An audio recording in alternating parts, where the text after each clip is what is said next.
আসসালামু আলাইকুম, রমজানুল মুবারক। আমি হুমায়রা নীলা আপনাদের সবাইকে আরো একবার ওয়েলকাম করছি আমাদের হাড়ির গল্পে, presented by Women's Culinary Association of Bangladesh, sponsored by Dew Mrs Clean. আজকে আমাদের সাথে অতিথি হয়ে এসেছেন মিতা আজহার আপু। চলুন পরিচিত হই আপুর সাথে। মিতা আজহার আপু, আপনি কেমন আছেন? আপু অনেক ভালো, আলহামদুলিল্লাহ। আচ্ছা, তো আপনি আজকে হাড়ির গল্পে এসে আমাদের দর্শকদেরকে কি রেসিপি উপহার দিতে যাচ্ছেন? আমি আজকে আপনাদের হাড়ির গল্পে এসে আমি একটা চিকেনের আইটেম উপহার দিতে যাচ্ছি। সেই আইটেমটার নাম চিকেন মিনিটনি।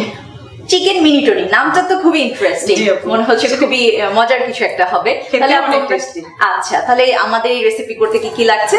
আমাদের এই রেসিপি করতে লাগছে মুরগির বুকের মাংস 2 কাপ কিউব করে কেটে নিয়েছি, 1 কাপ কিউব করে পেঁয়াজ কাটা, পেঁয়াজ বাটা 1 চা চামচ দিব, রসুন বাটা 1 চা চামচ, আদা বাটা 1 চা চামচ, 3 চা চামচ কাজু বাদাম বাটা, ধনে গুঁড়া 1 চা চামচ, কাশ্মীরি মরিচ গুঁড়া 1 চা চামচ, কম বেশি আপনি ইচ্ছা করলে দিতে পারবেন। আর জিরে গুঁড়া সামান্য। আর লাগবে আমার 1 কাপ, হাফ কাপ টক দই, আর 1 cup fresh milk, fresh cream, ঘি আর সাদা তেল। আচ্ছা, আর লবণ তো লাগছে লবণ তাহলে সামান্য। আচ্ছা, আমরা তাহলে শুরু করি আপু। আচ্ছা জি আপু, শুরু করি। হ্যাঁ ঠিক আছে, তাহলে প্রথমে আমরা কি করব? প্রথমে আমরা চিকেনে পেঁয়াজ কিউবটা দিয়ে দিব। ও আচ্ছা, একসাথে আপনি দিয়ে দিচ্ছেন? জি, আমি আগে ম্যারিনেট করে নিব সবগুলা। তারপরে টক দই দিয়ে দিলাম। আচ্ছা,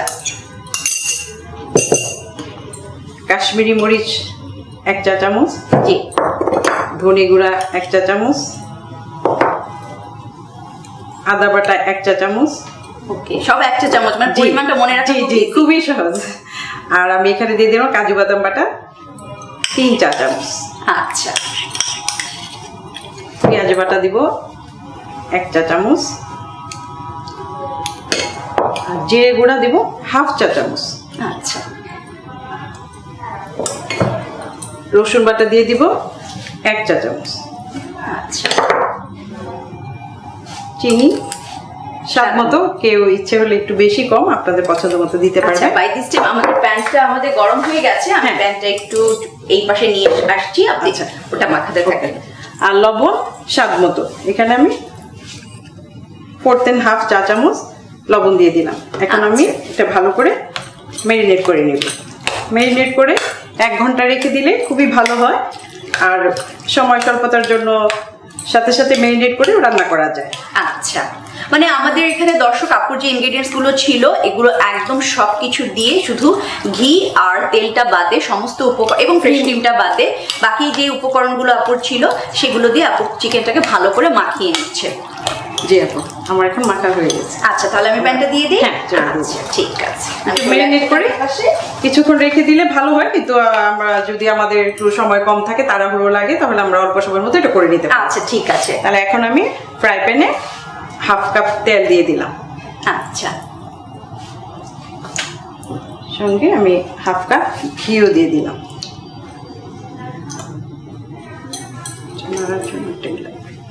আচ্ছা, আপনার ওই পাশে চামচ আছে। তেল ঘি গরম হয়ে গেছে, এখন আমি ম্যারিনেট করা মাংসটা ঢেলে দেব। আচ্ছা,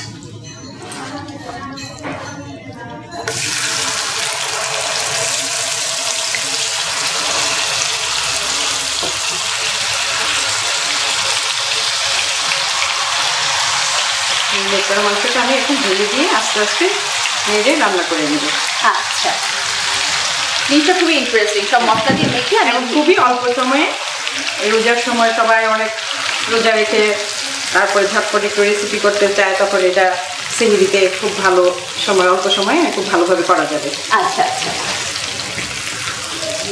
এখন আমি এটা 30 মিনিট নেড়ে চেড়ে রান্না করে নিব, এবং হাফ রান্না করার পরে আমি ফ্রেশ ক্রিম 1 কাপের অর্ধেক কাপ দিয়ে দিব। আচ্ছা ঠিক আছে, তাহলে এটা এখন আমরা কতক্ষণ রান্না করছি? 30 মিনিট। আচ্ছা 30 মিনিট পরে আমরা ফ্রেশ ক্রিমটা অ্যাড করব। তো দর্শক আমরা 30 মিনিট অপেক্ষা করছি, আপু 30 মিনিট পরে এখানে ফ্রেশ ক্রিমটা অ্যাড করবেন। সো আপু আপনার তো এই চিকেনটা একদম ক্রিমি একটা টেক্সচার অলরেডি চলে এসেছে, এখন কি আপনার কোনো কিছু অ্যাড করা বাকি আছে? জি আপু, এখন আমার হাফটা যেহেতু হয়ে গেছে, এখন আমি ফ্রেশ ক্রিম ওই এটার উপরে একটু ছড়িয়ে দিব। আচ্ছা, মানে আরো একটা ক্রিমি টেক্সচার, একটু টেস্টি, একটু সফট এবং ক্রিমি ক্রিমি একটা স্বাদ হবে আর কি। আচ্ছা, এখন এটা আমি মিশিয়ে দিব এবং নেড়ে দিব, আস্তে আস্তে এটা একদম মিশে যাবে এবং রান্না আমার শেষ হয়ে যাবে। আচ্ছা এত সহজেই হয়ে গেল? জি, খুবই সহজে এই রেসিপিটা, মানে নামটা যেরকম খুবই ইন্টারেস্টিং এবং রেসিপিটা যে এত সহজ। আসলে রমজানে কিন্তু আমরা এই ধরনের ইজি রেসিপিগুলা খুঁজি, বিকজ সারাদিন রোজা রেখে যখন গৃহিণীরা খুব টায়ার্ড হয়ে যান, তখন কিন্তু মনে হয় যে একটা ইজি কিছু খুঁজি যেটা পরিবারের সবাই পছন্দ করবে। সেই জন্যই আজকে ওই হাড়ির গল্পে আমার এই আয়োজন। ধন্যবাদ আপনাকে এই জন্য। আপনাকেও ধন্যবাদ। আচ্ছা এখন আমরা কি সার্ভ করব? হ্যাঁ, সার্ভ করতে পারি। আচ্ছা তাহলে কি আমি আপনাকে সার্ভিং প্লেটটা দিচ্ছি।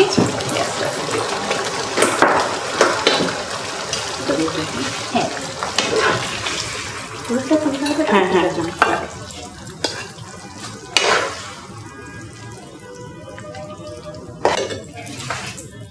এখন আমি এটাকে বলবো এখন। হ্যাঁ, এখন আমি ফ্রেশ ক্রিম এটার উপর একটু ছড়িয়ে দিয়ে পরিবেশন করব। Just decoration. জি জি, খুবই সিম্পল ডেকোরেশন, এখানে অন্য কিছুর প্রয়োজন নেই। এটা আমরা সেহরিতে রুটি, পরোটা, পোলাও এবং প্লেন ভাতের সাথে আমরা খেতে পারি। আচ্ছা ঠিক আছে, চমৎকার। আপু আমার তৈরি হয়ে গেল। অনেক ধন্যবাদ আপু, নামটা যেরকম ইন্টারেস্টিং রেসিপিটাও খুবই চমৎকার, খুব সহজেই হয়ে গেল। আপনাকে অসংখ্য ধন্যবাদ, আপনি এই রেসিপিটা আমাদের সাথে শেয়ার করেছেন। আপনাকেও ধন্যবাদ, হাড়ির গল্পের সবাইকে ধন্যবাদ। এটা সেহরিতে, ইফতারে সবাই খুব সহজভাবে তৈরি করে খেতে পারবেন। একদম ঠিক, আপু যেটা বললেন খুব সহজভাবে তৈরি করে খেতে পারবেন। সো আপনারা এই রেসিপিটি অবশ্যই বাসায় ট্রাই করবেন, আমাদেরকে জানাবেন। আর এমন মজার মজার ইফতার এবং সেহরির রেসিপি দেখার জন্য আগামী অনুষ্ঠানগুলোতে আপনাদের চোখ রাখতে হবে। সে পর্যন্ত আমি হুমায়রা নীলা আজকের মতো বিদায় নিচ্ছি। সবাই ভালো থাকবেন, আল্লাহ হাফিজ। আল্লাহ হাফিজ।